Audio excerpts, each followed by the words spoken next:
Buenas tardes. Somos el grupo de maestrantes en planificación educativa de la Universidad Bicentenaria de Aragua, con sede en Guadualito, Estado Apure. Somos el grupo número 3, que dentro de la asignatura de Filosofía en la Educación le vamos a hablar de la línea de tiempo de la edad moderna. Como equipo hemos ideado la estrategia de títeres de papel, donde vamos a resaltar lo más importante de los filósofos en esta línea de tiempo en la edad moderna. Soy José Mariño, le voy a hablar de racionalismo, empirismo y de René Descartes. Soy Francis Sayago y voy a hablar sobre los aportes de Blaise Pascal y Baruch de Spinoza. Soy Alex Méndez y hablaré de Gottfried Leibniz y Francis Bacon. Lenny Silva y les hablaré de Thomas Hobbes y John Locke. Rosa Sayago y voy a hablar de los aportes de George Becquerel y David Hume. Cleidy Fernández, hablaré de los aportes de Adam Smith y el Barón de Montesquieu. Guasuri Quintero y hablaré de Voltaire y Diderot. Dionis Herrera y hablaré sobre los aportes de Jean-Jacques Rousseau. Carmen Julia Mata y les hablaré de Immanuel Kant.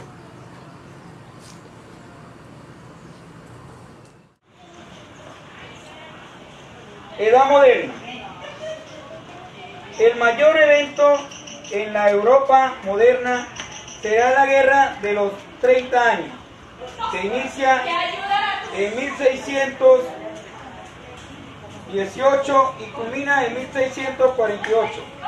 Una guerra de hegemonía dinámica con pretextos religiosos, en la que se ve envuelta casi toda Europa.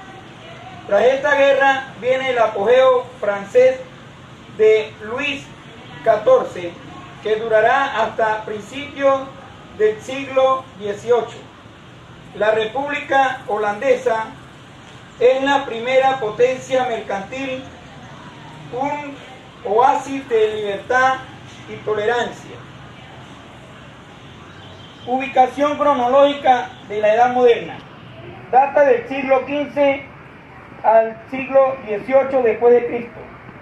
Su inicio está asociado a la decadencia de los ideales del medioevo y su final al inicio de la Revolución Francesa en 1789.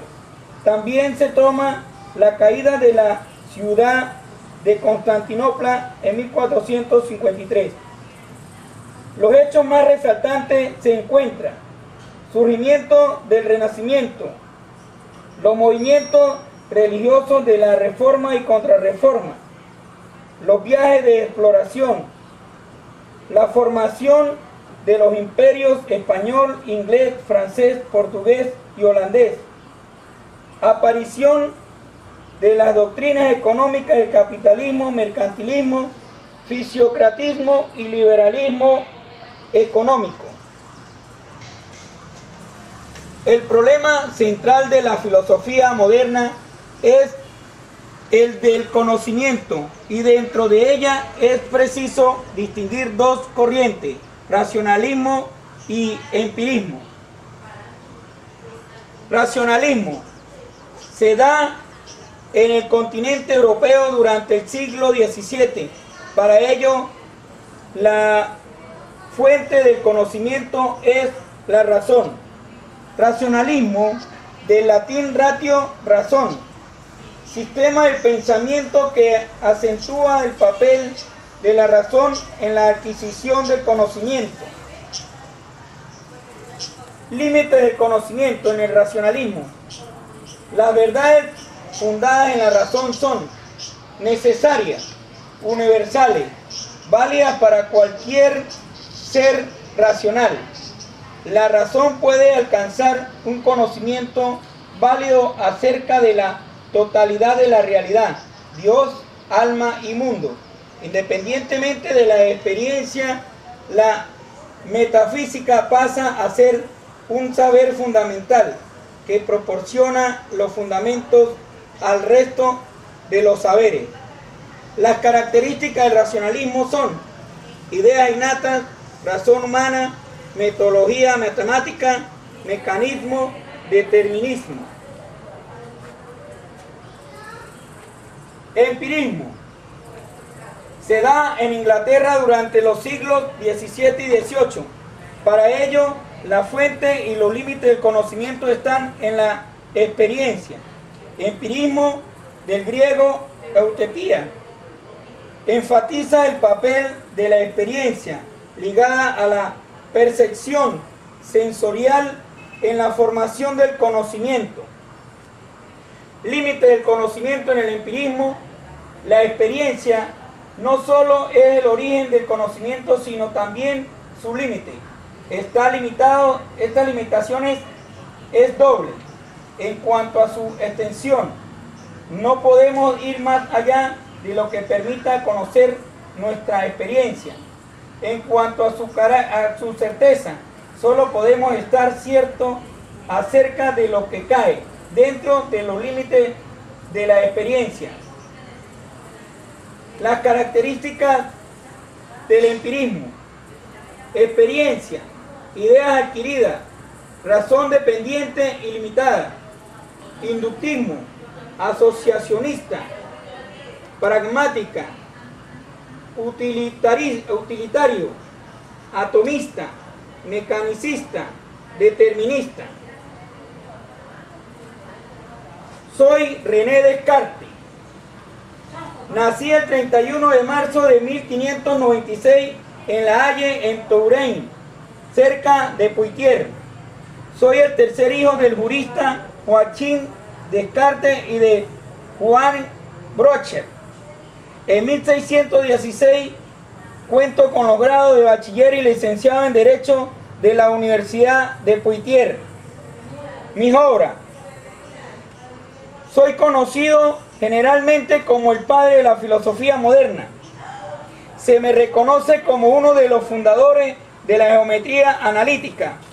Introduje el esquema de las coordenadas cartesianas. Mi punto de partida: rechacé la filosofía anterior. La nueva filosofía ha de estar basada en un nuevo método. Este método debe basarse en la razón. Su objetivo es construir una filosofía fuerte y segura. La unidad de la razón y el método. La razón es única y tiene dos modos de conocimiento: instrucción, deducción. El método facilita el uso de la razón, ideas claras y evidentes. Las reglas del método: regla de evidencia, regla del análisis, regla de la síntesis, regla de enumeración. La duda metódica y el cognito ergo sum. Pienso, por lo tanto existo. Daría todo lo que sé por la mitad de lo que ignoro. René Descartes.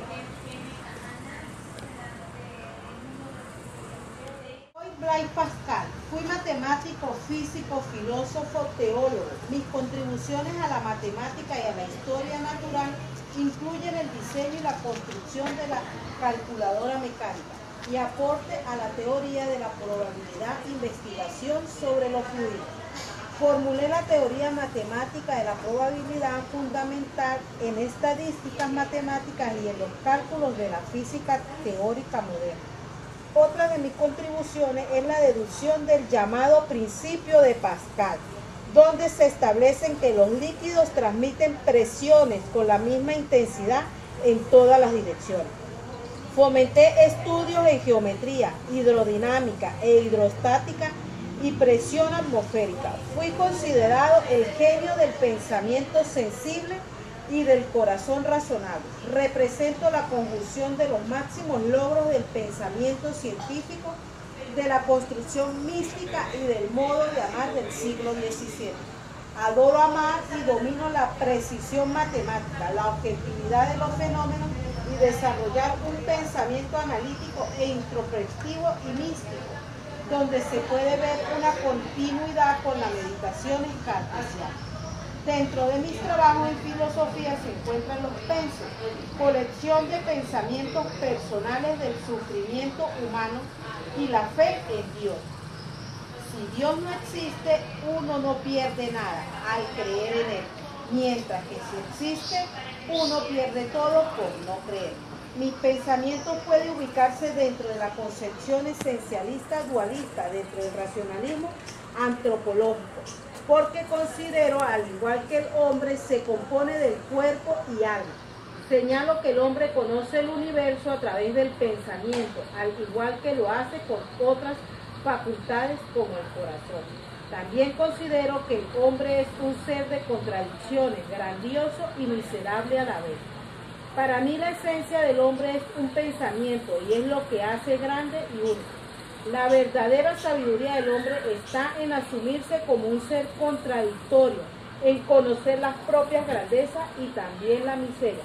Soy Blaise Pascal. Vamos con Baruch Spinoza. Me han considerado como precursor del racionalismo filosófico.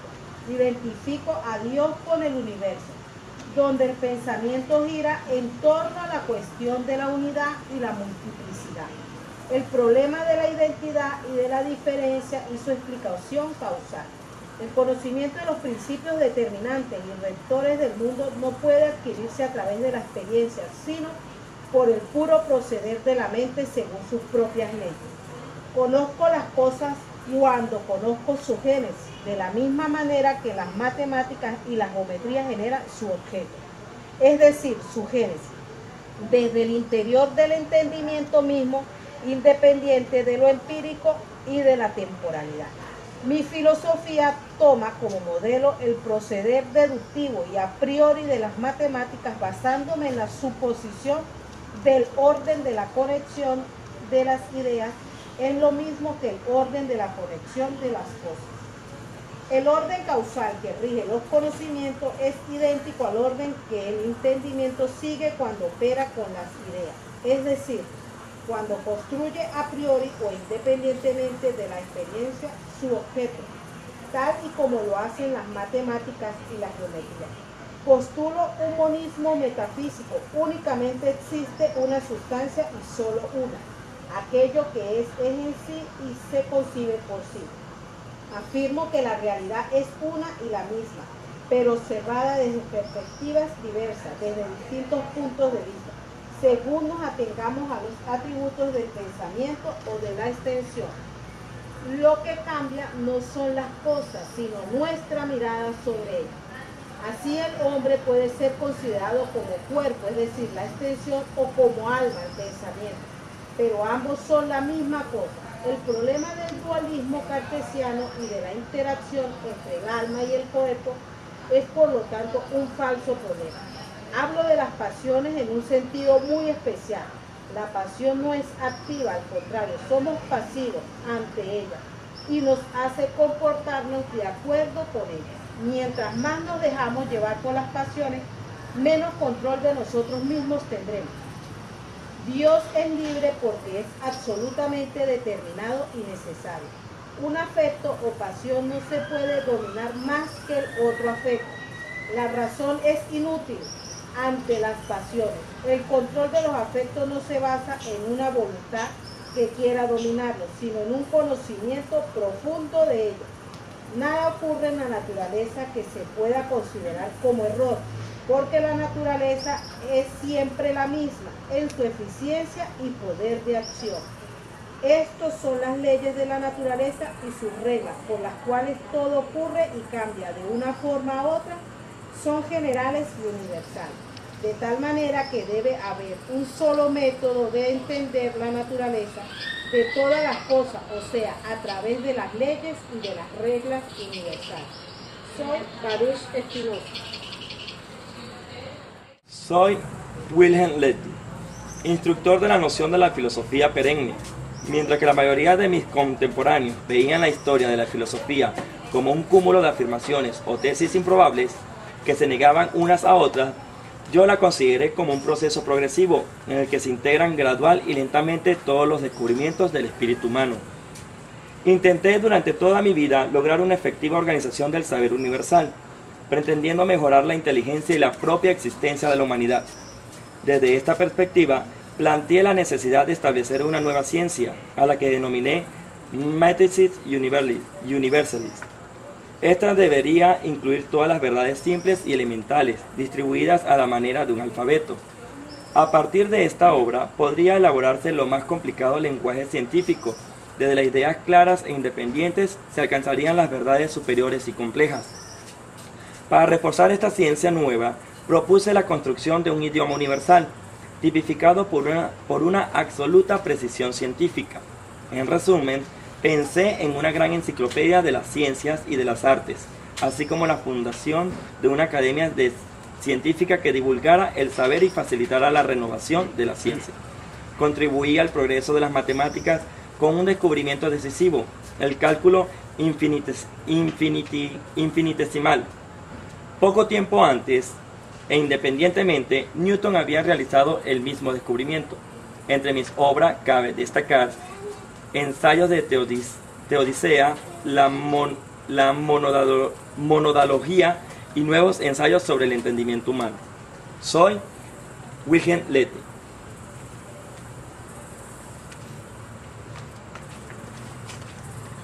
Soy Francis Bacon.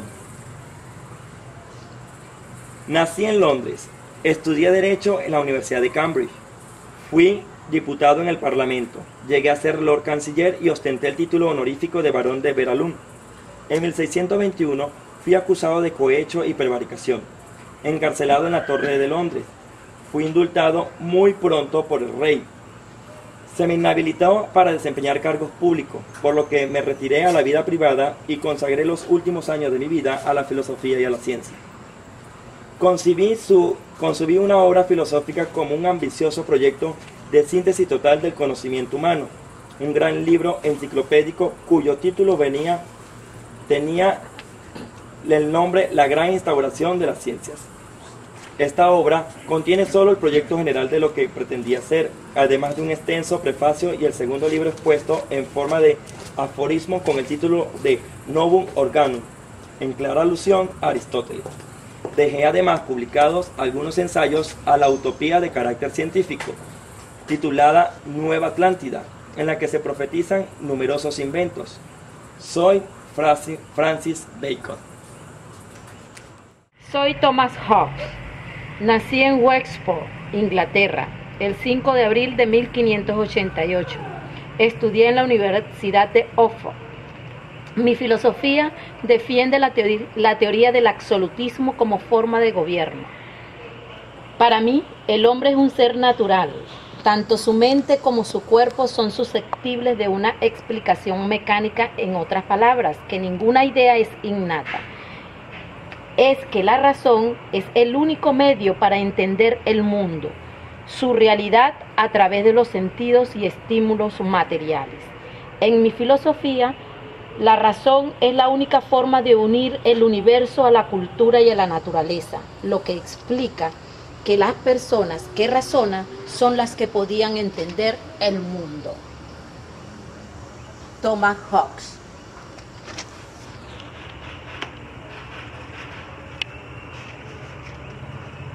John Locke. Nací en Brighton. Soy inglés. En 1632. Estudié en la Universidad de Oxford.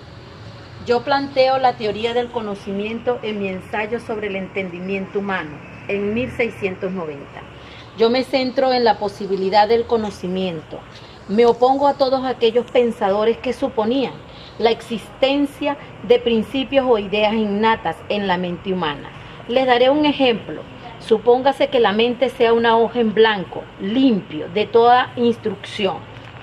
Me pregunto, sin ninguna idea, ¿cómo llega entonces a tenerla? ¿De dónde se hace la mente con esa prodigiosa cantidad de conocimientos que la imaginación limitada y activa del hombre ha grabado en ella, con una variedad casi infinita?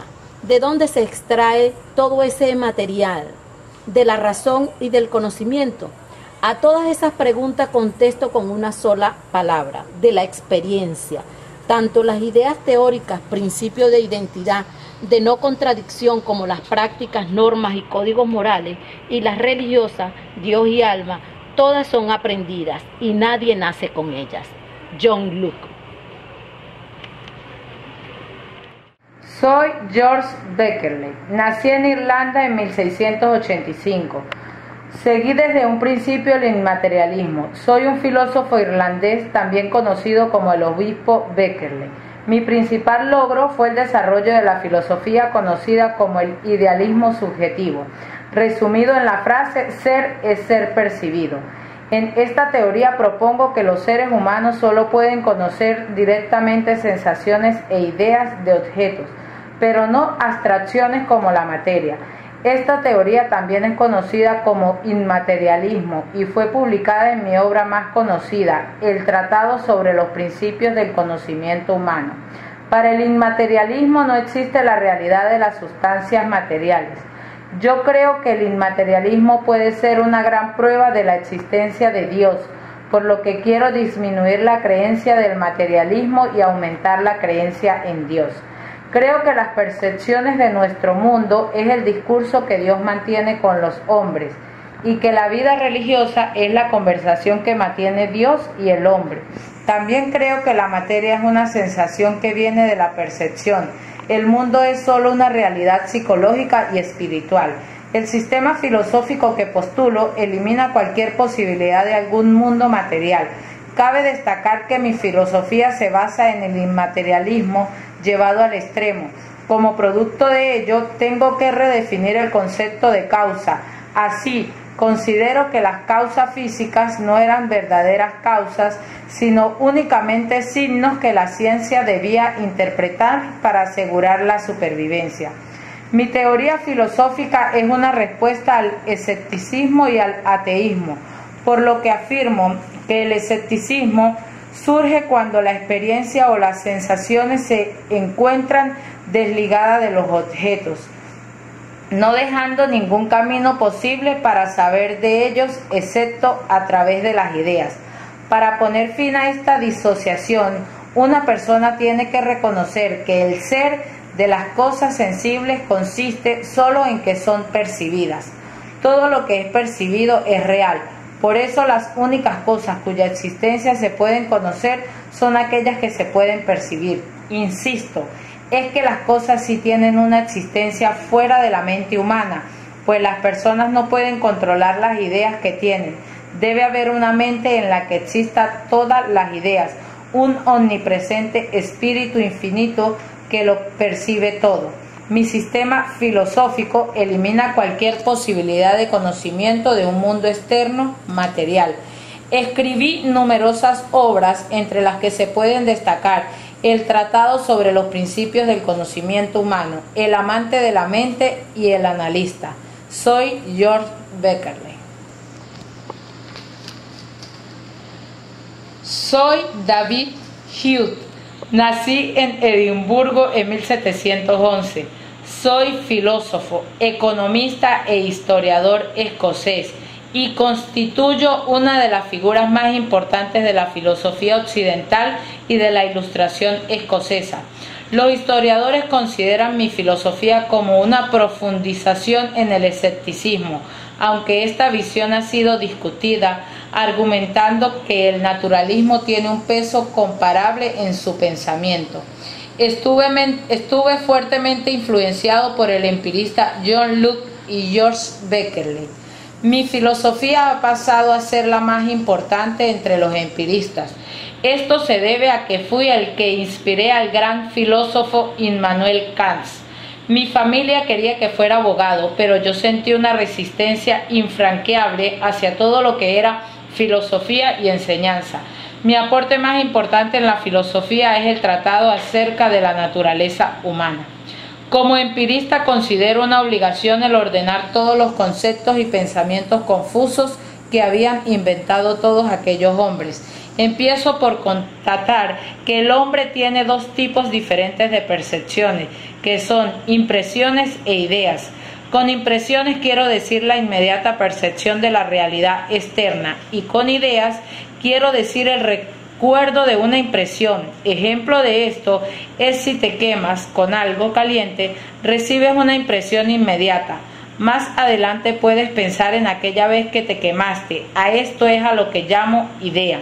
La diferencia es que la impresión es más fuerte y viva, la sensación es original, mientras que la idea o reflexión del recuerdo son una copia.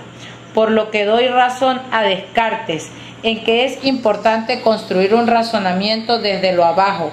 Lo que quiero decir con esto es que algunas veces podemos componer esas ideas sin que estén compuestas así en la realidad.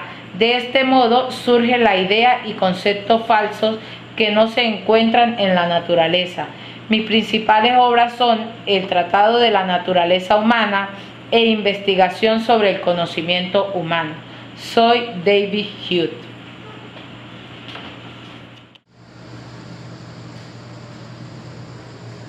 La Ilustración tuvo sus raíces en Inglaterra. Los ilustrados se caracterizaron por su esfuerzo por articular su labor intelectual, combinándola con una intención divulgadora. Combatieron contra la Iglesia por la posesión y el control monopolizador de la cultura.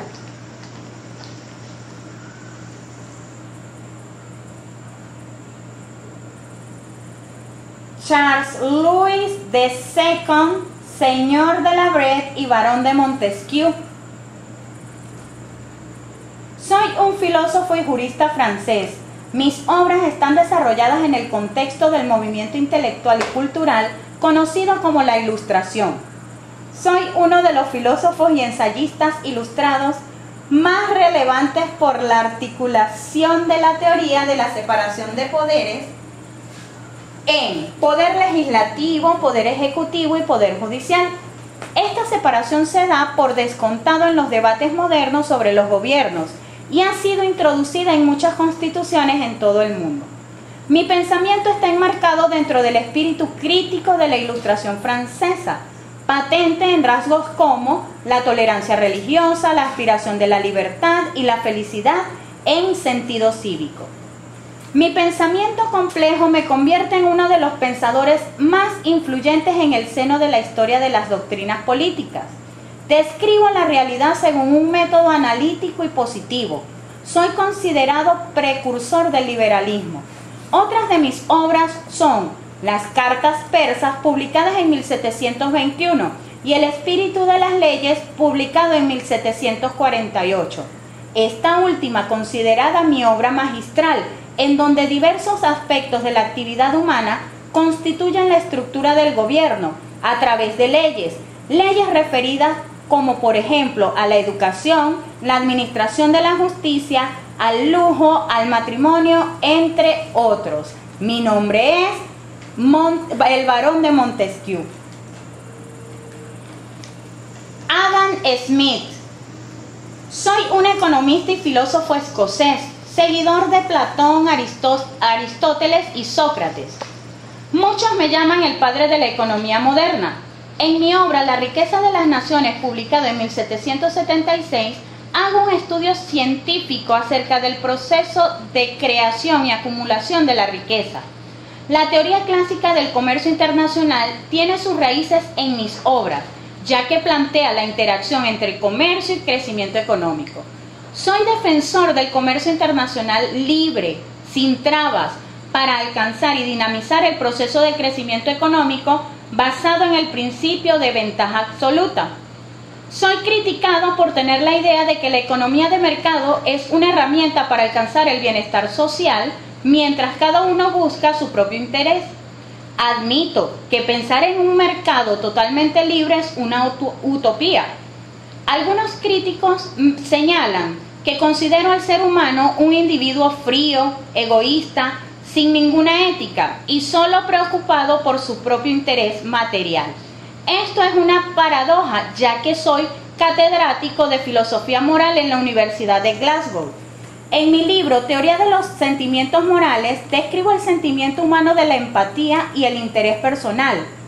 Y en el ensayo sobre las riquezas de las naciones pasa a representar el primer trabajo de economía política y liberal, en donde se aplica por primera vez el método científico de investigación.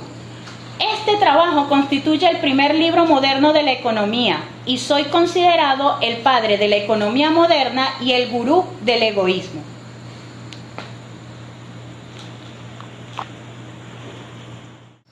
Soy Voltaire. Nací en Francia en 1794. Fui escritor, historiador, filósofo y abogado. Un gran ilustre. Me caracterizo por el rechazo a todo lo incomprensible. Lucho activamente contra la intolerancia, la tiranía, la superstición. Creo en la libertad de pensamiento de todos los individuos. Estoy en contra de la tesis del buen salvaje de Rawls. No creo en ninguna inocencia y bondad natural de los hombres. No es la sociedad, el Estado o la cultura lo que pervierte y denigra esa inocencia primigenia del hombre, sino que es el mismo hombre el que genera su miseria. Ya que podemos denunciar, criticar las injusticias y luchar por nuestros derechos. Una de mis obras las hice para criticar el libertinaje empedernido de Felipe II y su hija, Edipo. Estuve preso 2 veces por ello, pero no me importa. Esa monarquía absolutista que hace y deshace a su antojo. ¿Cómo podemos permitir tal cosa? Por eso escribí la carta inglesa, buscando la manera de abrirle los ojos a los pueblos franceses.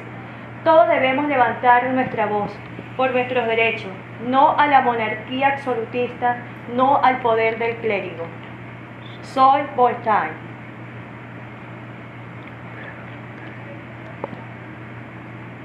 Soy Diderot. Nací en Francia en 1713. Soy un filósofo líder de la Ilustración. Como pocos hombres de esta época, lucho por la libertad y el espíritu crítico. En este tiempo que, a pesar de sus evidentes transformaciones, todavía castiga con severidad la libre expresión. Lucho contra el clero y la nobleza, porque el pueblo francés no solo son los monarcas y nobles, somos todos. La mano obrera, el intelectual, el asalariado. No podemos seguir con la influencia de la Iglesia, donde no nos permite expresarnos, ya que todo lo que hacemos está mal ante los ojos de Dios. ¿Qué puede decir esa Iglesia que habla del amor al prójimo y asesina al que no tiene sus mismos ideales? Ya basta del fanatismo. Por eso mi obra más importante es la enciclopedia, donde quiero unir todos los conocimientos del mundo, porque el conocimiento es la clave más importante para cambiar la sociedad. Soy Diderot.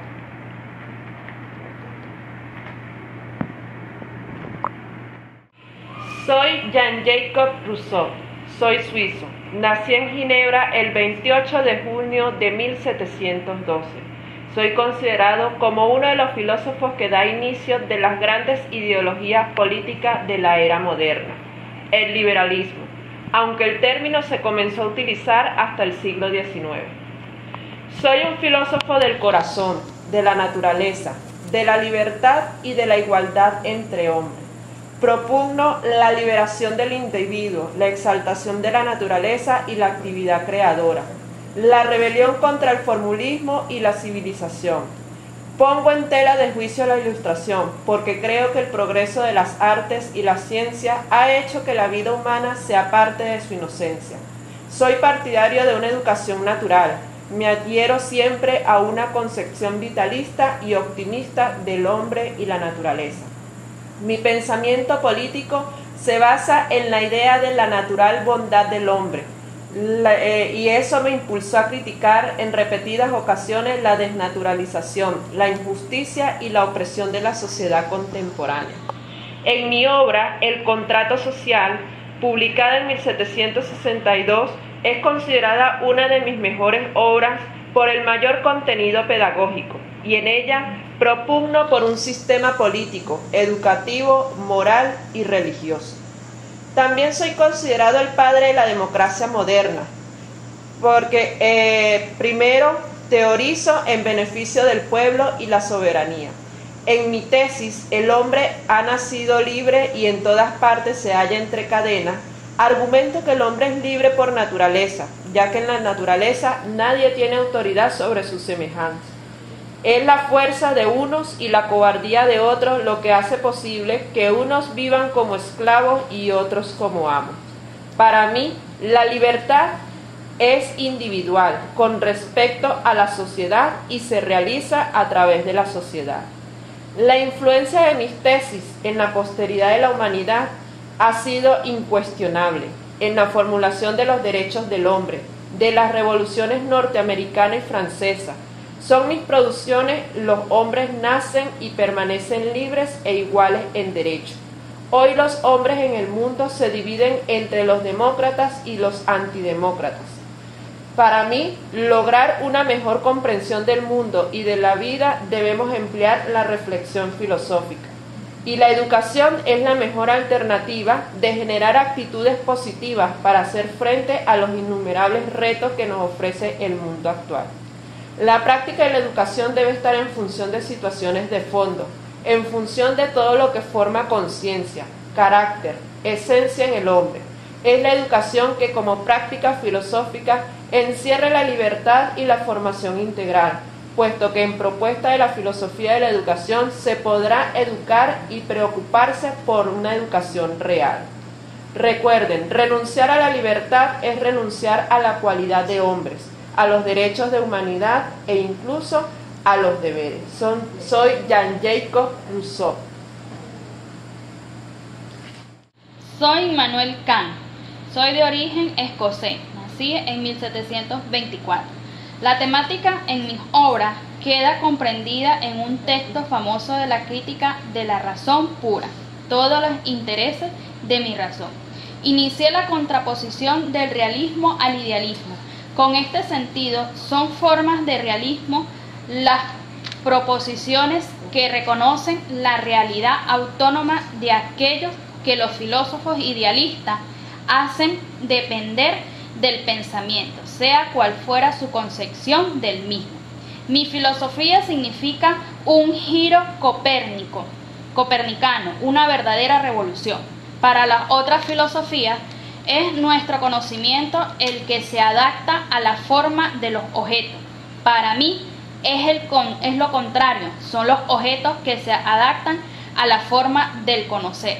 El sujeto humano tiene una estructura de conocimiento que condiciona aquellas que puede conocer toda doctrina kantiana, donde el conocimiento se fundamenta en la distancia de dos facultades o fuentes de conocimiento, la sensibilidad y el funcionamiento de todas las características distintas y opuestas entre sí.